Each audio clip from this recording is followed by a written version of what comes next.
While the media may come and go in Moscow, for people living on the Palouse, this story stays top of mind. KREM 2's Janelle Finch is continuing our team coverage tonight with what people who call Moscow home are saying about the next step in this judicial process.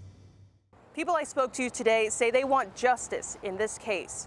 If the suspect is the person responsible for killing 4 University of Idaho students last November, then today's court appearance is one step closer to bringing him to justice. People say Moscow is small in design, which makes the loss of 4 young lives felt that much more. It's a very quiet town. I wouldn't really expect something like that to happen here of all places. Braden Lingle says suddenly everyone was talking about his quiet town and what had happened in a home just off the University of Idaho's campus. Seeing University of Idaho and Moscow talked about like all over the internet, it's like I live there and this town never gets talked about, and all of a sudden it's everywhere. To this day, people are still processing the deaths of Kaylee Gonzalez, Madison Mogan, Xana Kernodle, and Ethan Chapin. Kathy Pemberton says trauma still lives in the streets of Moscow. The loss is still there and the pain is still there.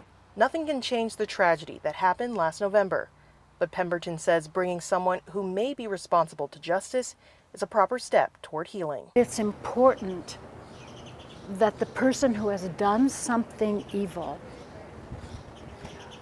is properly convicted, tried, and punished for that crime, for that evil thing, because that begins the process of healing.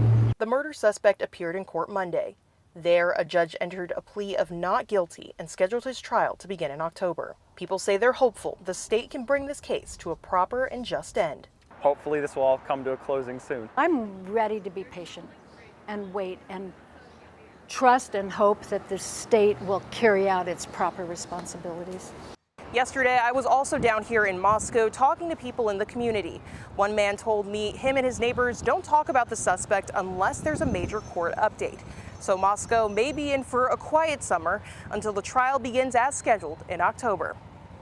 From downtown Moscow, Janelle Finch, KREM 2 News.